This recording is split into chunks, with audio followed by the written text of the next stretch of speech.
सीखेंगे use to, उसके कुछ एडवांस पॉइंट्स। आपने यूज टू प्लस इन्फिनेटिव सीखा होगा, लेकिन यूज टू प्लस इंग फॉर्म नहीं सुना होगा। Be used two plus have भी नहीं सुना होगा। वुड और यूज टू में कई सारे डिफरेंस हैं और इनमें भी कई सारे मिस्टेक्स होते हैं। उसके बाद हम become used to, grow used to and get used to, ये सारे आज इस ही वीडियो में कवर करेंगे। चलिए स्टार्ट करते हैं video. Use two plus infinitive हम ये तब यूज़ करते हैं, मतलब हम कोई अपनी काम या अपनी हैबिट जो हमने पास्ट में कई बार की, मतलब मोर देन वन, अगर हम कोई चीज़ एक से ज़्यादा पास्ट में किया है तो उसको अब हम यूज टू ऐड करके फिर उसको बताते हैं। चलिए कुछ सेंटेंस सीखते हैं। यहाँ पर आप फर्स्ट सेंटेंस देख सकते हैं, I use to cry for milk when I was kid. मैं दूध के लिए रोता था जब मैं बच्चा था, लेकिन अब नहीं। आप देख सकते हैं हम अपनी पास्ट की बात करें, हमने कोई चीज़ पास्ट में किया है, एक दफ़ा नहीं कई सारी दफ़ा किया, लेकिन अब नहीं है। हम यूज टू और प्रेजेंट इन्फिनिटिव इसलिए यूज़ करते हैं कि कोई चीज़ पास्ट में था लेकिन अब नहीं है। आप सेकंड सेंटेंस देख सकते हैं, she used to watch movies when she was young. वो मूवीज़ देखती जवान थी, अब नहीं, मतलब कोई चीज़ पास्ट में वो मूवीज़ देख रही थी, अब नहीं देखती। आप थर्ड सेंटेंस देख सकते हैं, I use to deliver speech when I was student. मैं तकरीर करता था जब मैं शागिर्द था, अब नहीं, मतलब जब वो शागिर्द था तो वो स्पीच कर रहा था लेकिन अब नहीं करती। तो ये हो गया use two plus infinitive. Questions और नेगेटिव्स यूज टू में कैसे बनते हैं? आप डिड के बाद हम जो नेगेटिव सेंटेंस होता है या इंटरोगेटिव सेंटेंस होता है उसके बाद हम base form of verb use करते हैं, लेकिन यहाँ पर ऐसा नहीं होता। आप बेस फॉर्म के वर्ब के बजाय ईडी भी इजाफा कर सकते हैं या यूज टू लिख सकते हैं, वो दोनों करेक्ट हैं। चलिए कुछ मिसालें देखते हैं। What did you used to do when you were in America? आप अमेरिका में थे तो आप क्या करते थे? आप यहाँ पर देख सकते हैं हमने डिड के बाद फ़ौरन क्या किया, यू यूज़ किया, उसके बाद क्या किया वर्ब की थर्ड फॉर्म, जैसे यहाँ सेकंड फॉर्म यूज़ की यूज टू। आप यहाँ पर यूज़ भी यूज़ कर सकते हैं ईडी को हटाकर, लेकिन यहाँ पर आप ये भी लिख सकते हैं, दोनों करेक्ट हैं। आप सेकंड सेंटेंस देख सकते हैं, I didn't use to like online education but now I do. मतलब मैं ऑनलाइन एजुकेशन को पसंद नहीं करता था लेकिन अब मैं करता हूँ, मतलब कोई पास्ट में नहीं हो रहा तो लेकिन अब हो रहा है। यहाँ पर भी आप देख सकते हैं हमने डिड के बाद क्या किया, यूज्ड किया, second form of verb use किया। अगर आप फर्स्ट फॉर्म यूज़ कर सकते हैं वो भी राइट है, लेकिन ये भी राइट है। मोस्टली ये यूज टू ही यूज़ होता है। वुड में हमेशा कन्फ्यूजन होती है कि भाई हम कहाँ यूज़ कर सकते हैं और कहाँ वुड, तो इस वीडियो में आपको ये भी करेक्ट करके दिखाऊंगा। यूज़ टू और वुड हम दोनों किसी पास्ट में कोई काम जो कई दफ़ा किया गया, मोर देन वन टाइम्स किया है, तो उसके लिए हम दोनों यूज़ कर सकते हैं। चलिए कुछ मिसालें देखते हैं। She used to sit in that corner when she was kid. वो वहाँ पर बैठती थी, उस कॉर्नर पर बैठती थी जब वो बच्ची थी। आपसे इसका वुड में भी कर सकते हैं, she would sit in that corner when she was kid. तो ये दोनों सेंटेंस करेक्ट है, दोनों पास्ट में कोई हैबिट मतलब कई दफ़ा की कोई काम हुआ है, इसलिए हम ये दोनों यूज़ कर सकते हैं। Sometimes she used to bring little presents without saying why. कभी कभार वो छोटे छोटे तोहफे लेके आती थी, पता नहीं क्यों। इसका आप वुड में भी कर सकते हैं, Sometimes she would bring little presents without saying why. तो चलिए अब हम इनका डिफरेंस सीखते हैं।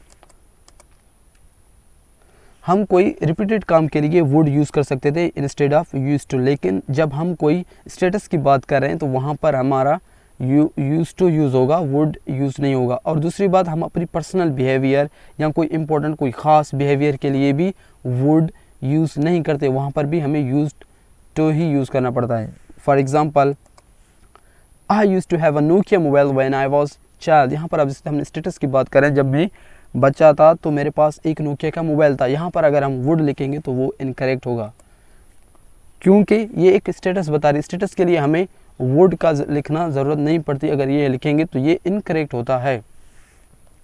आप सेकंड सेंटेंस देख सकते हैं, I use to smoke when I was at university. मैं सिगरेट पीता था जब मैं यूनिवर्सिटी पर था। अगर आप यहाँ पर वुड यूज़ करेंगे तो ये भी इनकरेक्ट होता है। यहाँ पर जैसे I would smoke when I was at university, बिल्कुल इनकरेक्ट सेंटेंस, क्योंकि एक हम इम्पोर्टेंट बिहेवियर अपनी बता रहे हैं, तो यहाँ पर भी हमें वुड लिखने की ज़रूरत नहीं पड़ती, यूज टू ही करेक्ट सेंटेंस होगा।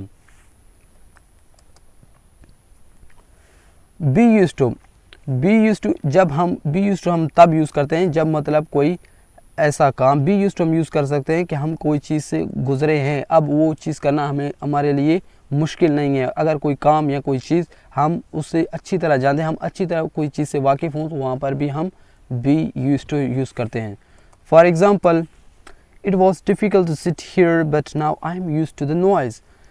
यहाँ पर बैठना मेरे लिए मुश्किल था, यहाँ पर बैठना मुश्किल था पहले, लेकिन I am used to the noise, लेकिन अब मैं आदी बन चुका। मतलब कोई चीज़ का आदी होना, यहाँ पर हम बता रहे हैं कि कोई चीज़ पहले मुश्किल थी लेकिन उस चीज़ का मैं अब आदी हुआ हूँ। आप सेकंड सेंटेंस देख सकते हैं, at the beginning I couldn't understand the Londoners because I wasn't used to the accent. शुरू में मैं लंडनर्स को नहीं समझता था क्योंकि मैं उनके जो एक्सेंट था उससे वाकिफ़ नहीं था। अब मैं वाकिफ़ हूँ। आपको एक बात और समझनी चाहिए, बी यूज टू के बाद हम इंग फॉर्म यूज़ करते हैं, वर्ब की मतलब आईएनजी फॉर्म यूज़ करते हैं, इन्फिनेटिव उसके बाद यूज़ नहीं होता। For example, I am used to driving in London now but it was hard at the beginning. अब मैं ड्राइविंग लंदन में करने का वाकिफ़ हूँ, या अब मैं उन लंदन में ड्राइविंग करने के आदी हूँ, लेकिन शुरू में वो बहुत मुश्किल था। अगर आप देख सकते हैं हमने यूज टू के बाद क्या यूज़ किया, ING form of verb use किया, हमने इन्फिनेटिव यूज़ नहीं किया। अगर हम टू ड्राइव लिखेंगे तो ये सेंटेंस इनकरेक्ट होता है क्योंकि हमने शुरू में बी यूज़ किया। बी मतलब इज़ एम आर, अगर ये सेंटेंस में यूज टू के सेंटेंस में आएंगे तो उसके बाद हमें ING form of verb use करना होता है। आप सेकंड सेंटेंस देख सकते हैं, Babar Azam is use to playing such shots. Babar Azam ऐसे शॉट खेलने का आदी बन चुका है, मतलब उसे ऐसे शॉट मारने में कोई अब मसला नहीं है। गेट, बिकम एंड ग्रो, ये तीनों इम्पोर्टेंट टॉपिक्स हैं, इम्पोर्टेंट वर्ब्स हैं जो मोस्टली हाई लेवल के बुक्स में आपको मिलते हैं, आपको वैसे यूजेज में कम मिलते हैं। चलिए इनको समझते हैं। हम इनको भी सेम टू सेम यूज़ करते हैं, लेकिन आपको ये फ्यूचर और पास्ट के लिए यूज़ करने होते हैं। For example, you will soon get used to the living in this country. आप फ़ौरन या आप जल्द ही इस कंट्री में रहने की आदी बन जाएंगे। यहाँ पर वैसे तो हमने आदी का बात करें, लेकिन फ्यूचर के लिए बात करें तो यहाँ पर भी हमने क्या यूज़ किया, यूज़ टू यूज़ किया। आपको जो यूज़ टू है उसका फॉर्म चेंज नहीं करना पड़ता। आप सेकंड सेंटेंस देख सकते हैं, little by little he became used to his new family. आहिस्ता आहिस्ता वो इस अपने नए फैमिली का आदी बन गया या अपने नए फैमिली का वाकिफ़ बन गया है। मतलब यहाँ पर आप देख सकते हैं ये सेंटेंस हमने पास्ट के लिए यूज़ किया, लेकिन यूज़ टू मतलब दोनों चीज़ों आदी होने के ही बात कर रहे हैं। आप थर्ड सेंटेंस देख सकते हैं, it took them long time to grow used to getting up in the night. उनको बहुत अरसा लगा देर जागने की आदी बनने का। अगर आपको वीडियो अच्छा लगा तो लाइक और कमेंट्स करना ना भूलिए। अगर